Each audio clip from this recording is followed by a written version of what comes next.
Dalam video terdahulu, kita sudah belajar menginstal aplikasi Kiman di HP Android kita.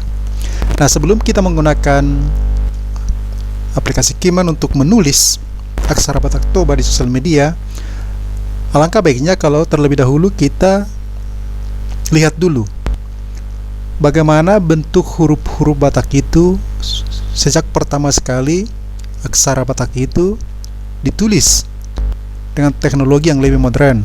Nah, data yang bisa kita lihat yang paling awal dan yang bisa saya dapatkan adalah buku dari Van der Tuuk, HN Van der Tuuk, A Grammar of Toba Batak. Apa yang menarik daripada buku daripada Van der Tuuk ini? Mari kita lihat bentuk inani surat yang dibuat oleh Van der Tuuk di bukunya ini. Ini alfabetnya, inani surat. Inilah bentuk inani surat yang ditulis oleh Van der Tuuk. Mulai dari A, diurutkan dengan cara begini: A, H, Ma, Na, Ra, Ta, Sa, Pa, La, Gajah,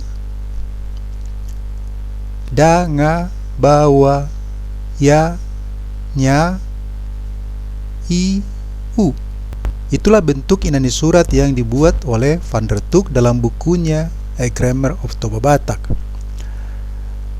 Kemudian dia menjelaskan pada halaman kelima bukunya ini, salah satu yang kontroversi dengan aturan penulisan aksara Batak adalah bahwa dia menyebutkan di sini penempatan bunyi E seperti menuliskan kata bahen.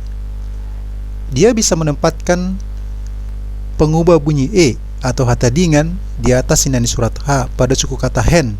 Jadi anak ini surat E diletakkan di sebelah kiri atas inani surat H. Atau dia bilang bisa dibuat di dekat pengolat di akhir suku kata. Jadi N-nya diletakkan di atas inani surat Na. Penulisan seperti inilah yang sesuai dengan aturan surat Batak Toba. Namun, karena Van der Tuuk sudah membuat seperti ini, otomatis ini aturan yang dibuat oleh Van der Tuuk ini akan menjadi referensi bagi pembuat font selanjutnya.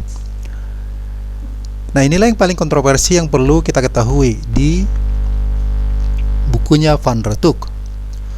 Selanjutnya, bentuk huruf-huruf Batak ini, huruf Batak Toba ini yang dibuat oleh Van der Tuuk ini, inilah kemudian yang digunakan oleh pendeta Nommensen ketika menulis bukunya yang berjudul The New Testament of Our Lord and Savior Jesus Christ. Jadi di sini padan nai baru ni Tuhata Yesus Kristus ni hata batakon ni padita Nommensen.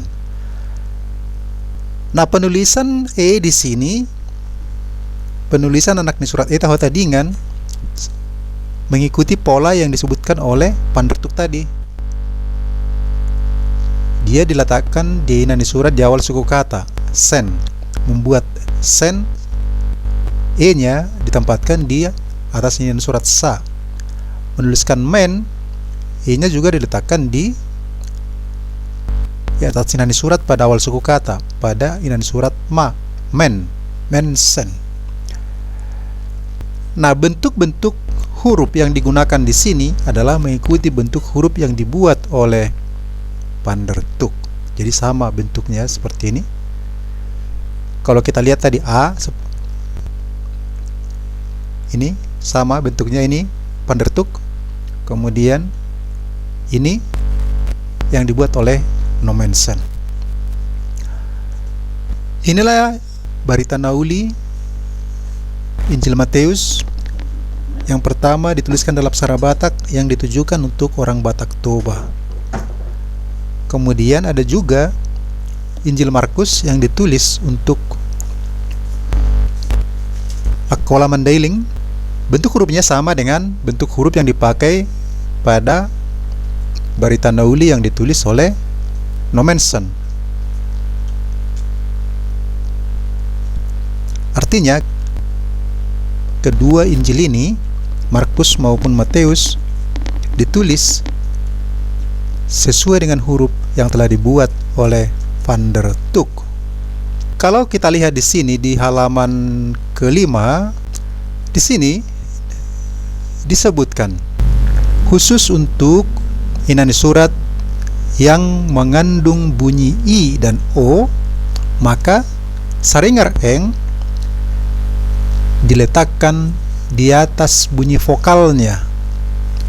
Jadi seperti ini Bing, saringar eng diletakkan di atas anak ini surat I, bukan di atas inani surat Ba. Demikian juga dengan Bong, saringar eng diletakkan di atas anak ini surat O, bukan di atas inani surat Ba.